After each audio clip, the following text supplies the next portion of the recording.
Hi, I'm Charlotte. I'm 26 years old and I'm not married. I don't work full-time. I've mostly stayed at home since I was in middle school. I went to high school for a while, but then I stopped. So I only finished middle school. Since then, I've lived with my parents, done some part-time jobs, and found work online. I have a brother named Sawyer who is 3 years older than me. He's very different from me. He's good at sports, has lots of friends, and is outgoing. He never wanted people to know that he had a sister like me. He never brought his friends home. And if we happened to meet at the store, he ignored me. I thought it was just how things were, like someone else's problem. When my brother went to college and moved out, I stopped worrying about it. Then he talked about getting married. He's turning 29, so it wasn't a surprise. Later, he decided to bring his fiancée to our parents' house. Since I was home that day, I decided to join them. "Hi, Mom, Dad, I'm back," I said. My brother arrived on time, and when he saw me sitting with our parents, he looked confused for a moment. "Sorry for the interruption," his fiancée said as she came in, not noticing my brother's reaction. Then she looked at me and seemed puzzled. I could tell from her eyes that she was asking my brother, "Who is this?" He probably hadn't told her about me. "Thanks for coming. I'm Sawyer's mom, and this is his dad." My mother introduced herself and my father. The fiancé looked polite but still confused. My dad didn't speak up for me. My parents have always been tough on me because I couldn't be as successful as my brother. They used to compare us, saying things like, "Your brother can do it, why can't you?" But as we got older, it got worse. They even called me a money-sucking leech. It seemed like they were going to ignore me at this meeting too. When my mom got up to leave, she whispered to me, "Why are you here? Go back to your room." I came to the meeting hoping to connect with my family, but it didn't go well. I felt like I couldn't just leave, so I stayed. My brother's fiancée, Isabella, introduced herself. She was my age, 26, and very beautiful. She had a sophisticated vibe that made me feel like I shouldn't talk to her casually. My brother seemed annoyed, probably because I was there. He introduced Isabella to our parents but didn't talk to me at all. It felt like I was invisible. After they finished talking about the wedding, they started chatting casually, but my brother still acted like I wasn't there. "What do you usually do, Charlotte?" Isabella asked me. But before I could answer, my brother interrupted, saying, "Don't worry about talking to her, Isabella." Isabella seemed surprised by his interruption. "Yeah, don't worry about it," my mom added. Then my dad said, "She's just a stranger who happens to be related by blood." When he said that, it felt like something inside me broke. A stranger? That's what they thought of me. It was clear that reconciliation was never an option. The meeting ended as if my presence didn't matter at all. Soon after, my brother and Isabella got married and started building their own house. My brother works at a big company, and even though he's still young, he earns a good income. Isabella decided to be a stay-at-home wife and quit her job. When their house was finished, we got an invitation to a housewarming party. It would be a small gathering with Isabella's family and my brother's bosses. My mom got worried, saying, "Oh, it's already time for the housewarming party. Time flies. We should get a gift." My dad said, "We're family, so it doesn't have to be fancy," and flipped over the invitation casually. Only my parents' names were on it. Mine was missing. My mom seemed to notice but asked, "Charlotte is coming too, right?" I wasn't sure what she meant. They hadn't exactly treated me well at the meeting. "It's okay if I'm not invited," I said, but my mom insisted, "No, you're coming. I'll make sure of it." So I ended up going to the party. On the day of the party, it suddenly started raining. We took a taxi to my brother's house. Because of the rain, my brother and his wife stayed inside to greet guests at the entrance. When we arrived, my mom said to me, "You pay for the taxi," and she and my dad hurried towards the entrance without umbrellas. "Ah, now I understand," I thought to myself. My brother's house was quite far from ours, so it seemed a bit extravagant to take a taxi. Yet I was the one who had to pay for it. After settling the taxi fare, I hurried towards the entrance, and Isabella asked me, "Who are you?" I had only met Isabella once before, so maybe she forgot me, I thought. So I introduced myself, saying, "I'm Charlotte, Sawyer's sister." But she replied with a smile, "Ah, Nate's sister, the one who dropped out of high school. We didn't invite the freeloader living off their parents." Isabella said this casually, still smiling. My brother had just come back from welcoming someone inside when he saw me and asked with disgust, "What are you doing here?" "Sawyer, I told you not to invite her." Why is she here? I don't know, my brother replied. It seemed like you didn't want me there after all, and Isabella's attitude changed once she found out about me. She was even worse than my brother and parents. I wondered if it would have been better if I hadn't come and cautiously asked my brother.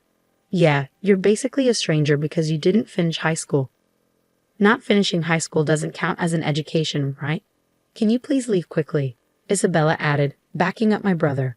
Her calm expression the whole time was really scary. Okay, I said quietly and turned around. The taxi we came in earlier was gone, and since we weren't on a main street, finding another one seemed hard. I didn't have an umbrella.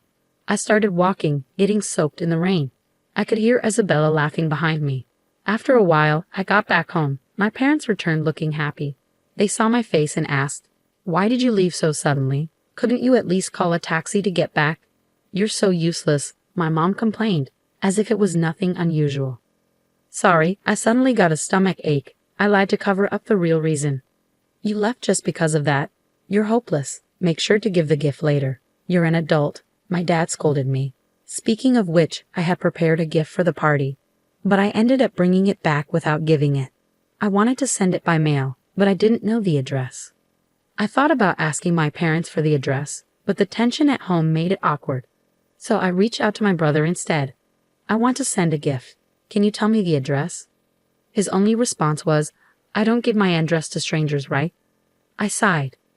Was it really enjoyable for him to assert dominance over me in private, not just embarrassing me in front of others? It was bewildering.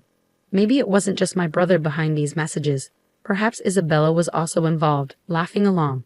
Either way, it felt ridiculous. I gave up on sending a congratulatory gift for my brother's housewarming party. I realized I couldn't get along with my family anymore, so I made the decision to move out. I didn't have a full-time job, but I had some savings from my part-time work. With that, I managed to rent a room to live on my own. Since it wasn't enough to cover all my expenses, I decided to try streaming videos in my free time.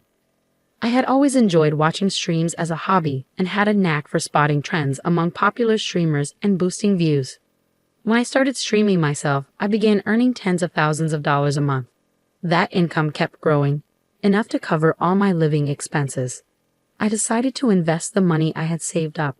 The investments turned out to be successful, so I decided to venture into running a small company that imports and sells goods. I kept myself busy in a good way and felt fulfilled every day. Unlike having a family that would complain about me spending too much time on the computer, I enjoyed my freedom.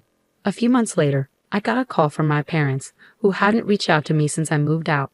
"We need your help with Sawyer's finances," they said. "Why?" I asked, genuinely curious. I couldn't understand why my brother, who had just built a new house, would need financial assistance. Slowly, my parents began to explain the situation. It turned out that my brother had been throwing frequent parties at his new house, mingling with various people like bosses, executives, clients, and Isabella's friends.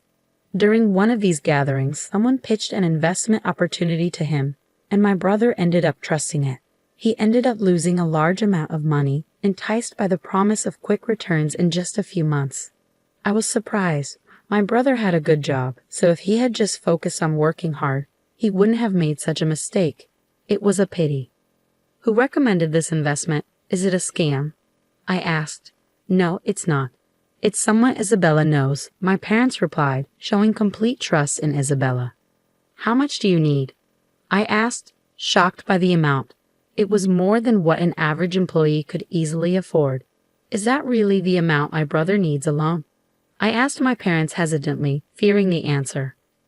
We were also introduced to the same investment, my parents admitted after a pause. "I can't come up with that much money so easily." "Sorry," I said, trying to end the call. But they insisted, saying, "We're your real family. Help us out in times like these." Real family? Too little, too late. "Sorry, but I'm busy and I'm a stranger to you, right?" With that, I hung up the phone. Later on, they somehow found out where I work, and my parents' and brother's families showed up at my office. I was in the middle of a business meeting when my secretary informed me, "There are guests here for you, President. I don't have any other appointments." "Who are they?" I asked. "They say they're your family, ma'am," my secretary replied. I felt a shiver run down my spine. I apologized to my business partner and stepped out of the meeting momentarily. When I reached the reception area, I saw my pregnant sister-in-law Isabella, my brother, and my parents waiting. "So you're running a company now, huh?" "Well, it's much smaller than where I work." My brother smirked, glancing around my office. "Who are you?" I asked, pretending I didn't recognize them. "What's with the attitude?" my brother shouted, losing his temper. My mother stepped in, saying, "We've discussed this before, but we really need your help. Since you're running the company, you can support us, right?" She shamelessly asked for money, acting like it was the most natural thing in the world. "Yeah, it's a crucial time for our family. Isabella is pregnant, but the baby's health isn't good, so we need to see a specialist. Please, Charlotte." My father and Isabella joined in, making it seem like it was my responsibility to cover everyone's expenses. Employees passing by glanced over with concern. Wanting to deal with the situation quickly, I said, "Please leave, you're causing a disturbance." My brother exploded with anger again. "What? We're a disturbance? We came all this way, and that's how you talk to your family," he yelled. The passing employees stopped to face them, and my brother began to cause a scene. "Did you all know this girl dropped out of middle school? She was a shut-in no good." He seemed determined to humiliate me into giving him money. However, the employees responded in a way my brother didn't expect. "We know, everyone knows. The president's background, even mine. The president hires many people from similar situations. Is there a problem?" My brother, who usually only socializes with highly educated and wealthy people, seemed taken aback and started to stutter. Meanwhile, my father remarked, "What a pathetic company, just a gathering of misfits." "Exactly, companies that do business with a place like this can't be any good either," my brother added, shouting loudly. At that moment, the president of the company, the person I was meeting with, who had been waiting in the reception room, came out, clearly hearing the commotion. My brother's expression turned blank and then pale as he looked at the man. He couldn't meet his gaze and lowered his eyes. "What's wrong, Sawyer?" Isabella asked him. "Don't call me that," my brother whispered to Isabella, but it was too late. "Sawyer? Sawyer? Oh, it's you." The company president approached my brother and scrutinized his face. "You're Mr. Long, the division manager, right? We owe a lot to your company." It turned out that his company was also a client of my brother's company. My brother was sweating profusely, his face turning red. Yes, well, I guess I'm not very memorable." Since we're not a decent company, my brother stammered, frozen in place when the president turned his own words against him. My father, mother, and Isabella sensed the tension and fell silent. Ignoring them, I apologized to the president again, saying, "I'm sorry for taking up your valuable time. I'll ask them to leave." "Oh, are you sure?" "I have time today, so I don't mind waiting. You can prioritize talking with your family," the president replied. "No, they're not my family," I said, glancing at my parents' and brother's family. "They're complete strangers." After that, my parents and brother's family were asked to leave the company. Perhaps stunned by the exchange with the company president, they left quietly. Curious about how my job was exposed, I looked into it and found out that Isabella was the cause. She had a friend who was well informed about investment-related information and always kept her ears open. This friend came across a young woman in her 20s who was making a name for herself as a talented trader and company owner. Isabella was surprised when she saw a photo of this woman in the media and realized that she was her husband's sister, whom she had heard was a middle school dropout and no good. Isabella then told my brother and parents about this and suggested they ask me for money. Since I was busy during the day and didn't answer the phone, and I didn't call them back after they asked me for money, they came to my company. Seeing that I had been treating them like complete strangers, I decided not to get involved with them anymore. However, I couldn't help but look into Isabella's involvement further.